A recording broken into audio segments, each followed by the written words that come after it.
Okay, let's unpack this a bit. Imagine a world where the tap runs dry. Hmm. Not, in some far-off dystopia, but maybe closer than we think. Here, now. What if that simple thing, clean water, just wasn't there? It's a really unsettling thought, isn't it? Yeah, and what's fascinating looking at the source material we're diving into is how it weaves together multiple threads. You've got historical accounts, modern scientific reports, all sort of pointing to this single urgent idea, a potential mega drought. And the source frames it as something that could, well, fundamentally redefine our relationship with water, more than just an environmental thing. Absolutely. So our mission for this deep dive really is to explore those claims from the source about this looming water crisis. We want to understand a very personal story it tells about someone facing it directly, and then look into a proposed solution for self-sufficiency. It's all drawn straight from the material we have. And just to be clear, this isn't about, spreading fear. It's about being informed, understanding the perspective being presented here, this call for preparedness.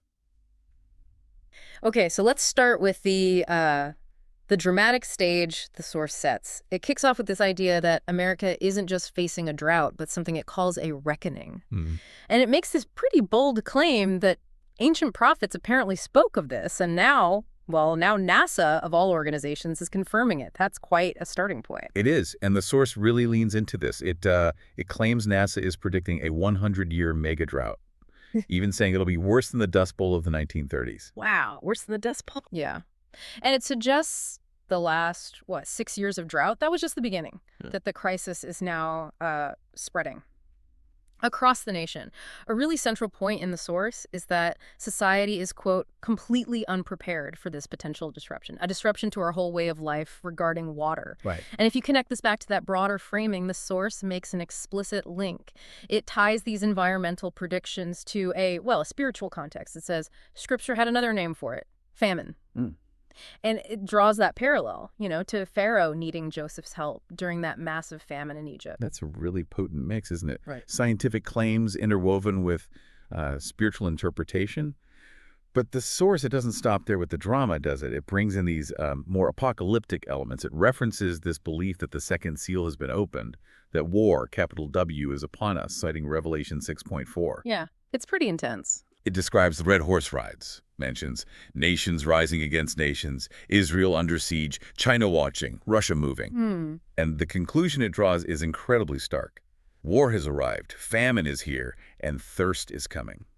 It certainly paints a vivid and pretty alarming picture. It does. And stepping back, you see the source expanding on the, let's say, the scale of this perceived crisis, both globally and nationally. It throws out statistics, like Lake Mead being at its lowest point since 1930.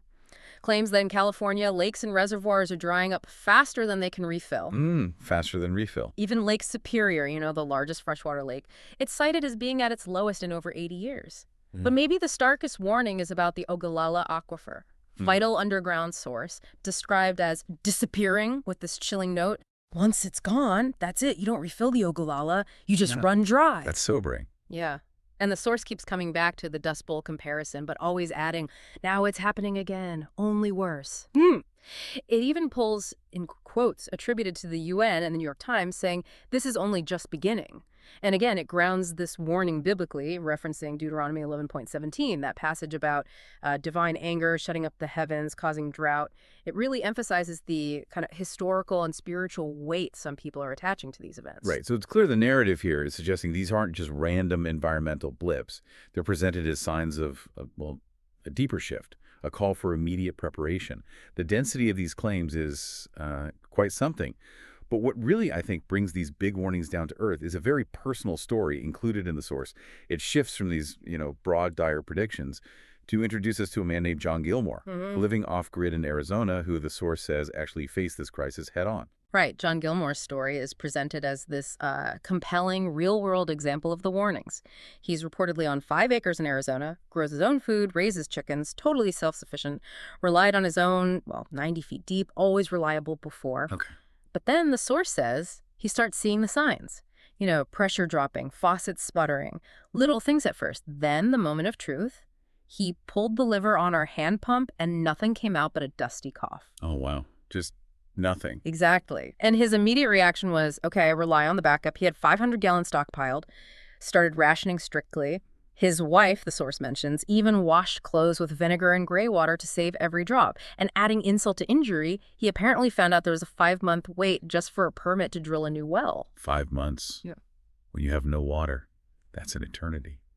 And then things took an even darker turn, didn't they? The incident that the source claims really changed everything for him. Yeah, it's quite dramatic. 2 a.m., hears a noise outside, goes out, finds 2 men just calmly stealing his water barrels, his emergency stash. Stealing water. Yeah. And their calmness, that's what's chilling. One apparently just said, sorry, pal, we're taking your water. Like it was perfectly normal. John gets attacked, hit on the head, wakes up later in the hospital. And the crucial detail the source highlights, they only stole the water. Yeah. Nothing else of value. Just the water. Right. And according to the source, this led him to this profound realization. It wasn't just about weather or climate or politics or broken systems. He called it a shaking. Said, we've entered a wilderness season. The source then brings in that analogy from Proverbs about the ant preparing for winter. Foresight. Preparedness. That story, it really puts a human face on the abstract warnings, doesn't it? It makes you think, I mean, if things really got that desperate, what does true self-reliance look like? His experience as told really highlights this stark shift, moving away from relying on the usual sources towards needing something, well, radically self-sufficient, which ties right back into the source's broader theme of righteous provision. So, okay, after that really harrowing experience, realizing how fragile traditional water sources could be, the source says John starts this desperate search for a new solution, something reliable, something completely outside the box. And this is where the Joseph's Well concept originates, according to the source. John reportedly was praying for wisdom, reaching out to his off-grid network, and the breakthrough, the source claims, came from an old friend from church, a former military guy. Okay. And he shared this core idea about, quote, a quiet innovation developed by the Israeli military, designed for soldiers deep in the desert, a device that literally pulls fresh, clean water out of thin air. Through condensation? Water from air. How does that even work? Well, the basic principle is simple, really. Think about a cold glass on a humid day, how it sweats. This device essentially creates a surface cold enough to hit the air's dew point, so the water vapor in the air condenses into liquid water. It's just leveraging a natural process, but, engineered into a compact device. The source emphasizes its simplicity. No pipes, no infrastructure, no noise. It calls it God's design turned into something man could build. Right. And the name, Joseph's Well, the source explicitly links it to Joseph the carpenter, describing him as a man who listened when God warned him and quietly took Mary and Jesus out of danger, obeyed, and made sure the Son of God had water, shelter, and safety. That's a really powerful parallel the source is drawing there, connecting this tech to that a timeless story of provision and protection. Right. But as the source points out, there was a big hurdle. The commercial version's already out there. Right. The existing tech. It claims these greedy corporations were charging huge amounts, $6,000, $8,000, even $10,000 for similar atmospheric water generators. Yeah, prohibitive costs for many. Exactly. And this, according to the source, sparked John's big idea. Maybe I can build one, reverse engineer the design, and create a version of my own. His logic was clear. Pull water from air, run it quietly, make it work on or off the grid. It's interesting how the narrative really champions individual ingenuity here, doesn't it? As the answer to systemic problems or corporate greed. Definitely. And the source goes into some detail about his building process, creating his prototype. He apparently describes himself as no engineer, just using basic tools and experience, scavenged parts, Okay. an old dehumidifier, a broken mini fridge, just scraps from the barn. Wow, really DIY. Totally. And he hit roadblocks. The source mentions burned out wiring, a cracked coil. He almost gave up. But inspiration from his family and that biblical Joseph narrative kept him going. Eventually, he collaborated with an old buddy, someone who used to fix commercial coolers. That seemed to be key. Getting some expertise in. Right. And then, that moment of success, described vividly, the first soft drip into the collection tank. Water. Cold. Clean. Drinkable. His wife's emotional reaction is highlighted too, kind of validating the whole effort and the relief it brought. And the really impressive part the source emphasizes is how effective and affordable his version ended up being, described as smaller, simpler than the commercial ones, but still producing more than enough for drinking, cooking, washing, and light storage. Yeah, the efficiency claim is key. And the cost. Reportedly less than $150 to build, and running costs of less than 10 cents an hour, that's dramatically different. The source really focuses on the peace of mind this brought him and this feeling that it wasn't just for him but meant to be shared. And that naturally led to the next step, taking it off-grid entirely.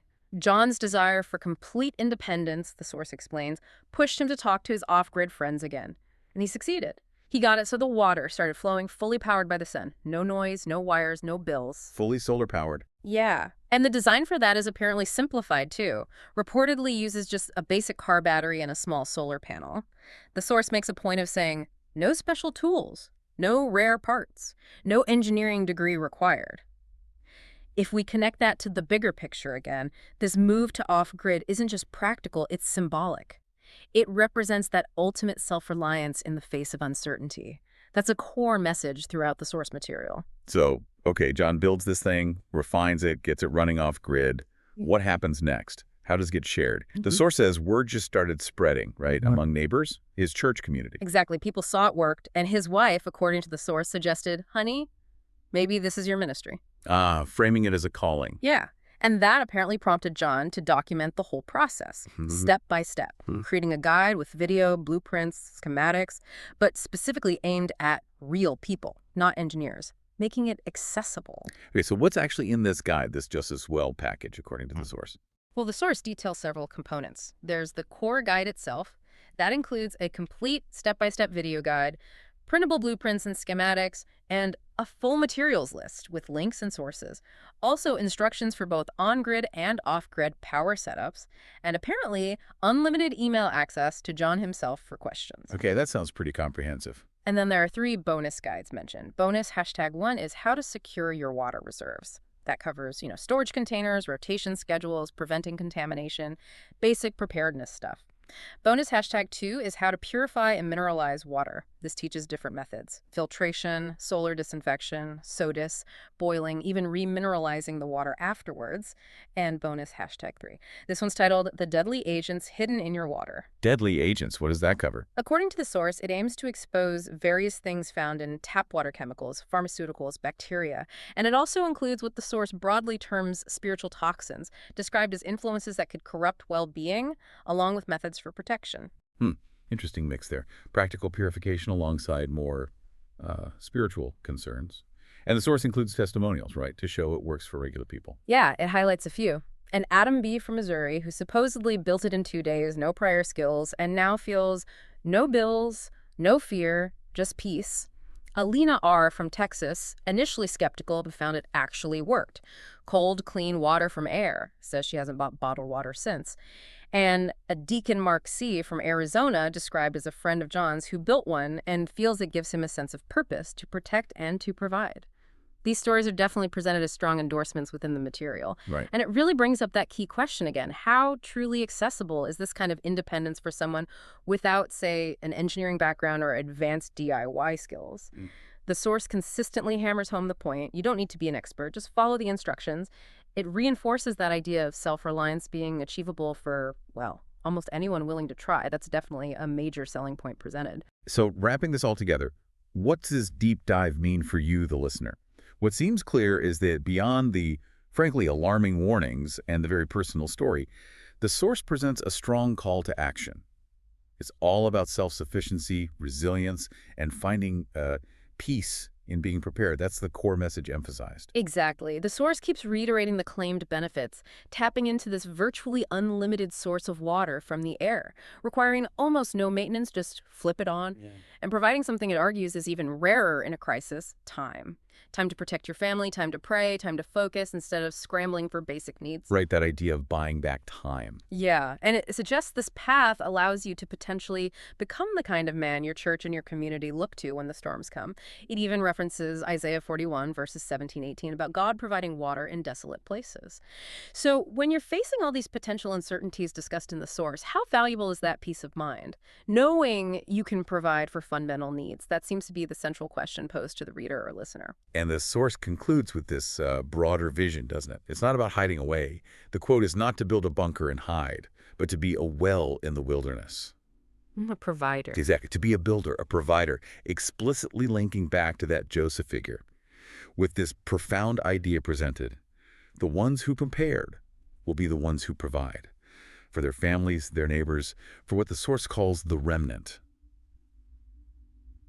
Hmm. Well, this deep dive into the source material, it certainly gives us a lot to think about, doesn't it? We've journeyed through some really stark claims, a very intense personal story, and this innovative solution proposed for self-reliance. From those warnings about mega droughts and societal shifts to one man's reported experience and his method for pulling water from air, it maps out a path from potential crisis to personal empowerment, at least as the source presents it. Yeah, and if you connect it all back, the story of Joseph's well, as told here, isn't just about the tech or even just survival. It taps into that fundamental human drive, to protect, to provide.